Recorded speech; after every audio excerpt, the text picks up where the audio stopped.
ॐ ॐ सदाशिवसमारम्भां शङ्कराचार्यमध्यमाम् अस्मदाचार्यपर्यन्तां वन्दे गुरुपरम्परां।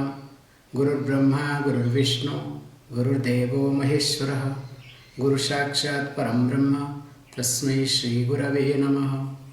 ॐ सहना भवतु सहनो भुनक्तु सह वीर्यं करवावहै तेजस्विनावधीतमस्तु मा विद्विषावहै।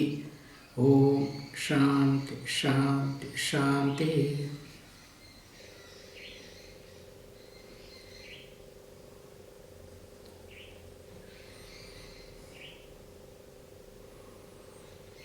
Verse number 15, 1-5. नष्टमानसोत्कृष्टयोगिनः कृत्यमस्ति किं स्वस्तितिं यतः दृश्यवारितं चित्तमात्मनः चित्वदर्शनं तत्त्वदर्शनं दृश्यवारितं चित्तमात्मनः चित्वदर्शनं तत्त्वदर्शनं. As we discussed in the last class, only by understanding one's own self,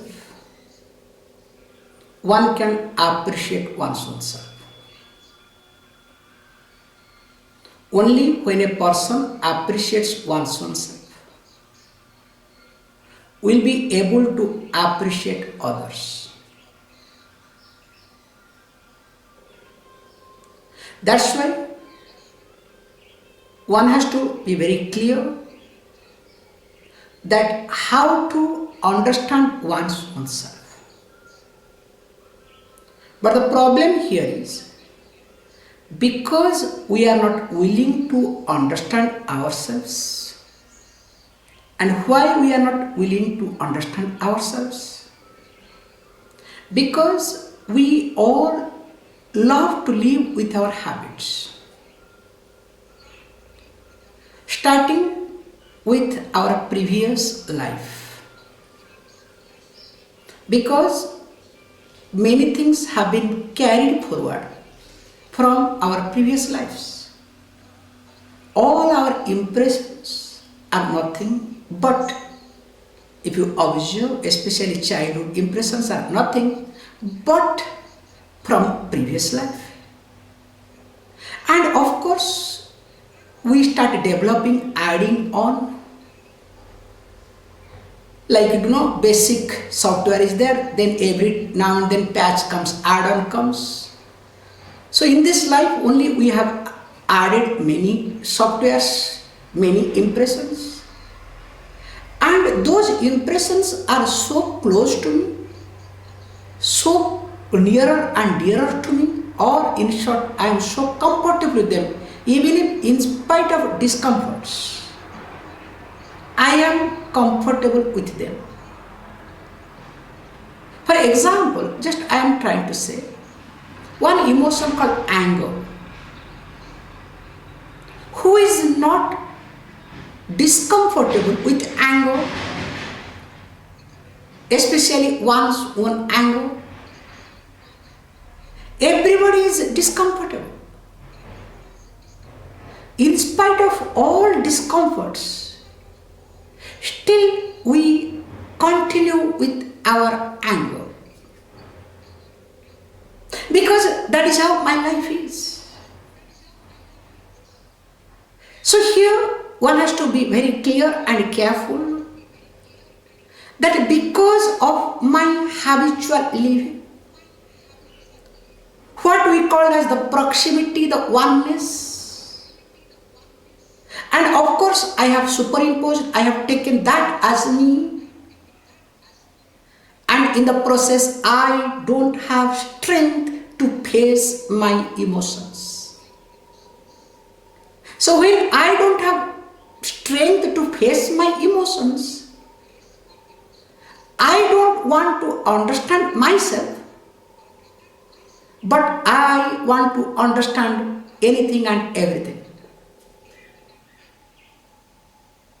That's why I try to appreciate me, because that is the basic concept that I never forget. I try to appreciate myself through different things, through different people. So I think if I study well, I'll be appreciated. If I do this thing as a child, if I do this thing, do that, I'll be appreciated. And later on, we try to work a lot in order to be appreciated. Very nicely saying, they say, especially for a woman, and also man is differently. Let me start with woman, I'll come to man. Like when a woman is married, a girl is married, comes to a house, new house, as a bridegroom, will tolerate and do many things in order to be appreciated and accepted. In India, we have saying that she counts her steps. So carefully she will walk. But what happens? Of course, people expectation increases. That's why the in-law fight happens everywhere. Can you see this point? She was very nice in the beginning. Now what happened? And of course, every man does the same thing. During love time, if it is arranged marriage, after engagement, try to impress, not appreciate, impress. You understand? It's called impressing. It's a different language, okay? Try to impress the girl. And does everything. Then finally what happens? After marriage ring, because after engagement ring, everything is perfect, okay? The moment marriage ring enters, then what happens? Means from engagement ring to marriage ring, suddenly they discover that is not a marriage ring, that becomes a suffering. Don't worry, ring continues, okay? What I am trying to highlight here is, the concept is nothing. I want to be appreciated through different things. So if that is the purpose of my life, here is being highlighted to appreciate one's own self is a very easy thing to do, is to understand yourself. And what is understanding?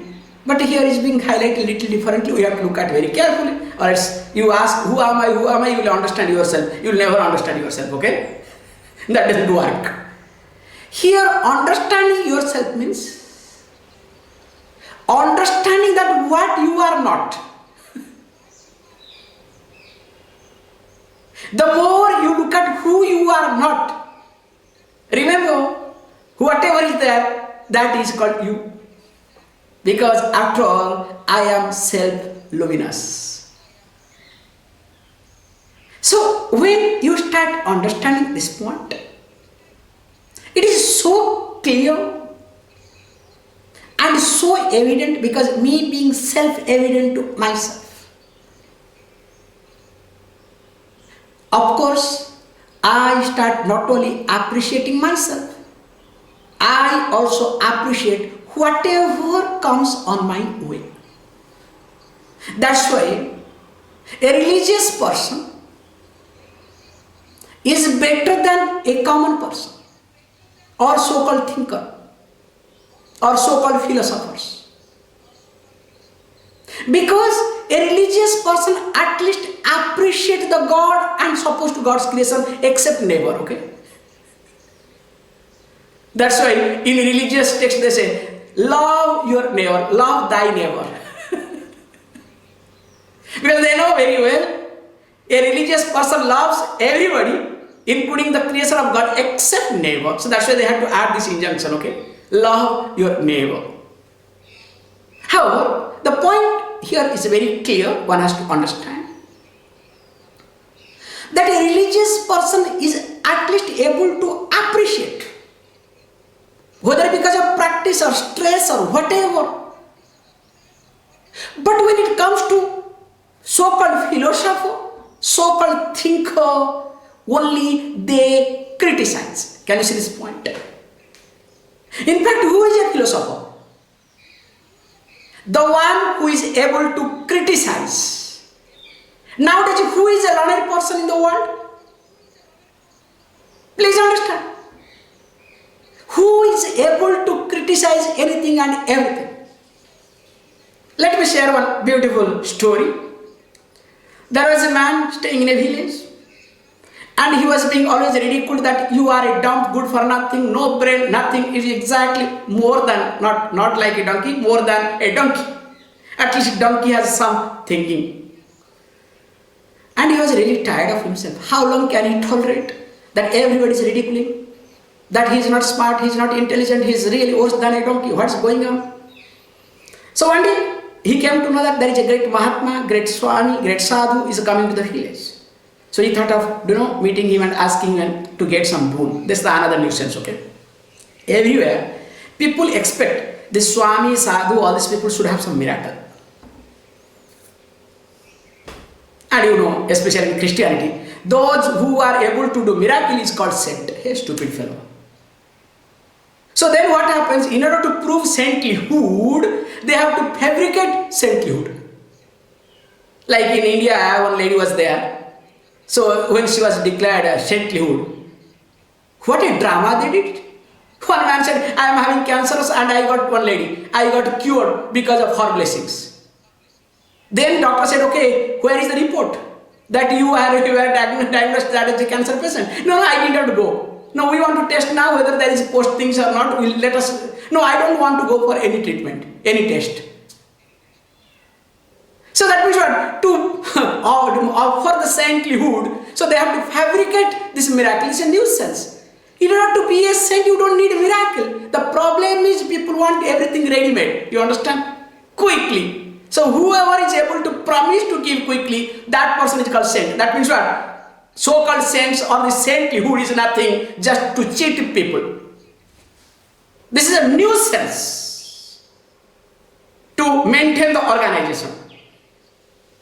And after 100 years, 200 years, we celebrated their day, okay? You understand? Oh, that saint, this saint. And if your name happens to that person's name or that lady's name, whatever, you become that, okay? You understand? Today is my birthday. How? Somebody said, Swami, today is my birthday. How come? No, because that saint name is my name, that saint's birthday. Hey, please celebrate your birthday first, okay? Properly. Don't celebrate somebody's birthday, okay? Anyway, joke apart, coming back to the point. This person thought of having a miracle with this saint. Saint understood, poor fellow. Of course, he said, look, one thing I can say. From today onwards, whoever asks whatever thing or whatever they talk, you just question. If somebody says, look, sun is rising in the east, which is very clear, evident, you say, why? I don't think so. Then if you say, what? Look, can you prove me that this is east? Can you prove me? So if he says, okay, this is east, okay, for you it is east, but you stand opposite. For me it is west. Prompt back. So try to question. So this young man understood the trick. Then afterwards, he started challenging whoever came. People are shocked. What smartness? What happened? How did you get? Of course, he has to say, actually the Swami who came few days back, he blessed me. And with his miracle, now I became a smart, intelligent, all knowledge has come to me. And in the process, he became a very big, learned person. He was considered as the most intelligent person in that locality. Because he could question anybody and everybody. And interestingly, after 1 or 2 years, same Swami again visited. And of course people want to look, because you blessed and all these things, now he has become very big and nice, all these things. And he came to know that there is a Swami has come. And as usual, he tried to challenge, who is that Swami? Hey, all are stupid, do not know anything, because it's his usual habit, you understand? He tried to criticize. And of course the Swami finally came to see him, what is happening to him. Then after that you know what happens, let me not get into. Just look at yourself. How you do, how you function in your life. You adopt one thing. And what happens? That adoption becomes part of your life. It's like adopting a child and considering as yours. And when that child starts behaving little differently, you cannot digest, you cannot accept. Whenever it's your child, at least you say, it's my gene, what can I do, my prarabdham. When it comes to adoption, you cannot say it's my prarabdham. Actually, I made a mistake, I could have chosen other child. I made a mistake to adopt this child, you understand? Same thing happens in your life. That's why what you need to do. Here beautiful verse comes, which we are supposed to see. Manasam tu kim margane krute naiva manasam marga arjavat. Manasattu kim margane krute naiva manasam marga arjavat. Says beautifully, Manasam tum kim. All the time you think is mind, mind and mind. In reality, what is mind? In reality, there is nothing called mind, in short. Because mind is exactly like onion. We have a beautiful example called onion. Let us say a person does not know what is onion. So you hand over and you say, look, this is to be eaten or cooked or whatever. But you need to peel, okay? You need to remove. Once you remove the layers, then only whatever remains, that is called onion. Now that person does not know what is onion, has never seen. He got the clear instruction from you, he has to peel. So what you will do? He will remove one layer. Because you have said not peel, you have to remove layers. Now you will remove one layer. Then next layer, next layer, next layer. Finally, is there anything called onion? Hey, onion is nothing, just layers after layers. Because you have not given clear instruction that you have to remove external layers so that internal is intact, hygienic and better. That is called onion. In fact, with external also it is onion, but for hygienic purpose, for look purpose, all the purpose, we remove the external layers. Whereas if you say no, you need to remove layers. After removing the layers, whatever remains, that is called onion. Is there anything called onion? As this is, so also the mind. As long as you do not look at the mind, remember this is the most important point. As long as you do not look at the mind, that long mind exists for you. That's why the more you try to run away from your mind, in the name of excuses, the more the mind becomes devil or stronger for you. Whereas when you start looking at the mind, how to look at here says you need to analyze. So you need to do the vicharam. Vicharam means your shastra vicharam, not koham vicharam, okay? So when the more and more you do shastra vicharam, what we call as mananam, the more and more you do mananam, you discover there is no mind. Because it's a very straightforward, this is what he highlights here, this is a very straightforward approach. Because especially in the case of Ramana Maharshi, he took up this aspect. So all the time he was more comfortable with Samadhi Rupa, Nididhyasana. Not the other one, Brahma Rupa Nitidhyasana, not Brahma Rupa Abhyasana Nitidhyasana.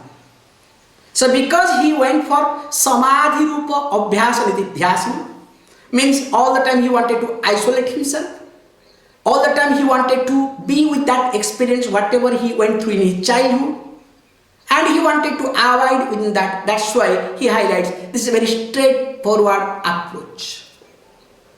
So in short, what he highlights here is never ever run away from your mind. Never ever ignore your mind. Please remember, this is the most important points. Never ever run away from your mind. Never ever ignore your mind. So if you really manage these 2 points, don't ignore, don't run away. I am sure, if not today, tomorrow, you will start looking at your mind. But the problem, what happens is, the moment something really pops up, which is not convenient to the mind, again, mind is nothing, it's a track. I'll give you a beautiful example I have gone through in childhood. So now I can share this example. Those days, bullock carts were there. Generally, in the paddy field after this cultivation, there will be no road, because the bullock cart always will take shortcut. So what the bullock cart will do? Bullock cart will create the road. So first cart will go, second cart will go. So at a time 4, 5 will go. After 4, 5 will be discovering that road will be created. And also slowly people will walk that because that becomes smooth. In fact, many places straight road will be zigzag, but this bullock cart road will be straight. So remember, once the road is being laid, means by going again and again in the same track, then what happens? Now nobody can deviate. And in fact, if any ox goes a little bit here and there, now poor fellow gets beaten. Because there is a track. You understand what I am trying to say? How it happens, same thing with reference to the mind. Mind keeps creating track. Have you not observed? A new track. Once that track is there, you are comfortable with that, whatever track it may be. So once you are comfortable, please understand, now anything is challenging or doesn't give you comfort or doesn't go along with that, then what happens? Your irritation, your anger, your frustration, your mood fluctuates. Anything and everything happens. In fact, you become Mr. or Miss Unpredictable. Please remember, why and when you become Mr. or Miss Unpredictable? Because somewhere you are not willing to look at your mind. Or maybe you don't have that much strength to look at your mind. That's why always we say very carefully, learn to look at your mind. And when you start looking at your mind, please understand, you need to take the responsibility. That's why this psychological solution does not help in this regard. Because any psychological help or any psychologist, the help of any psychologist doesn't help, because they never allow you to take the responsibility. After all, they are called babysitters. You remember? Remember this statement. Psychologists are nothing. They are called babysitters. And who are the babysitters? Does babysitter allow you to grow? Because if that fellow allows you to grow, become independent, that person will not be needed. So that's why, remember this point, learn to take the responsibility. So once you start taking the responsibility, you will discover that mind will create its conflict. Supposed to. Because unless the mind creates conflict, mind cannot boss over you. Simple logic. Mind will not get the attention either. So in order to boss over you and draw your attention or supremacy, whatever, now mind has to create some conflict. What is your job? You need to look at a mind, you are my instrument. I use you. If you create, I am not interested. Please, wherever you are, be there for some time at least. That's why we say, when mind is disturbed, if nothing works, just go out for some time. But don't pour out your frustrations on your car or on the road, okay? Because I remember one fellow says very nicely, Swamiji, when I am frustrated, I go for a long drive and sometimes I feel like hitting somewhere. I said, God's sake, you can hit your car anywhere, but don't hit on others, okay? At least one thing you can do. So you have to be very clear and careful in this regard. So that's why what you need to do here is, says beautifully, that in order to understand the mind, you have to keep in touch with the mind, first point. Trying to understand every aspect of the mind. For example, when I am talking to you people, how mind reacts. When I am challenging you, how it reacts. When I am going along with you, how it reacts. Both ways. Please understand, that is also reaction. What do you think when I say, Swamiji, really very good, I love you, I thank you, I appreciate you, you are everything. You understand? The moment I say, hey, don't do this thing, don't do that, what happens? Swamiji is bad. Okay, you don't say, okay, none of you say me, that's a great thing, okay? But deep within, what does he think of himself? I remember somebody told, ask him, what does he think of himself? Okay, however, coming back to the point, that we need to look at mind carefully. So when you start looking at the mind, that's why in the last class we saw beautiful point. That how can you look at the mind? Previous class, the clue I was given. First, you need to create the distance between the sense organs and sense objects, which is in your hand. But because you have created distance between the sense object and the sense organs, that does not mean that you will be able to create the distance between the object and the thought. Need not be. So the next step is you need to create distance between what? The sense objects and the thought of that object. That's why I say out of sight is called out of mind. This is the policy. Remember, we have heard everything, we need to put together. Out of sight is called out of mind. That is to be applied here.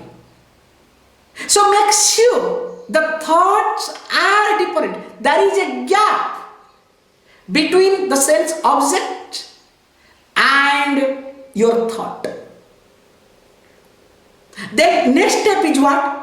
Here you need to look at you and your thought. The gap between you as a thinker and thought. It is you who command. It is you who fuel. It is you who ask the thought to take place. That gap is to be created. That will happen, he says, try to do vichara. Here, you know, not koham vichara, shastra vichara. Not who am I. Don't ask the question, who am I? But you need to do what? Ask the question. How? Who am I? Please understand, nothing you will get. But here you need to do what? When you start studying scripture, and in keeping with the scripture, when you start really do the called our mananam, shravanam, mananam, automatically through the nitidhyasanam you will be able to eradicate. You will be able to overcome your thinking process. That's why give importance to here, not samadhi rupa abhyasa nitidhyasanam, but give importance to what? Sabda rupa abhyasa nitidhyasanam. Pauna punyena sravanam kurya. May you listen to the scripture again and again. May you do analysis, because when you listen to, automatically analysis takes place. And of course, dwell upon that teaching. Whenever, even if you are angry, yes, I am angry. Okay, now I am angry. The moment you look at that you are angry, that anger goes away. Can you see? But what you do, instead of looking at anger, you support your anger. Have you not noticed this? You justify your anger. And how you support, how you justify? By ridiculing, by negating or seeing the limitations of other. That's why religious people are better, as I started saying, learn to appreciate. At least they say, oh, it is God's creation, I should not talk against or for anybody, anything, because God will punish me. So because of that reason, at least out of fear, they try to appreciate, which is better. So that's why what you need to do here is, spend time, do Shastra Vicharam. As you do all vichara means analysis, okay? As you do all vichara, starting with the stock market, starting with the politics, starting with anything and everything, and of course most important thing is never vichara, okay? Your neighbor, what he or she is doing. In that complex, what is happening, what is not happening, and those who are working also, all colleague vichara, okay? Everything you do, and politics is one of the useless vichara, okay? But everybody is busy in politics vichara, and every short no, this I am stopping. These politicians are really, I cannot say crook, they are the dangerous people, real virus. They are the real coronavirus of this world now. For everything, there is a corona. For political or election, there is no corona. How is it possible all over the world?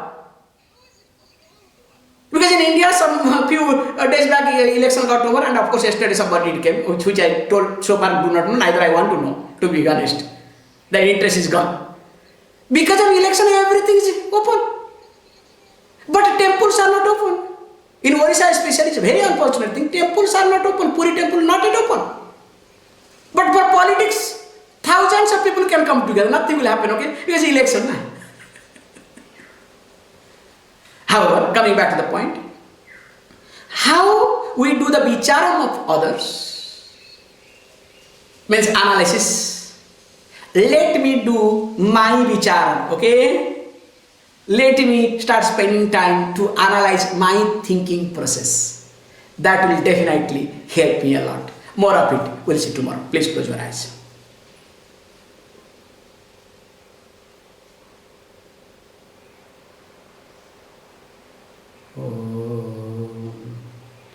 Om Purnamada Purnamidam Purnat Purnamudachyate Purnasya Purnamadaya Purnameva Vashishyate. Om Shanti Shanti Shanti.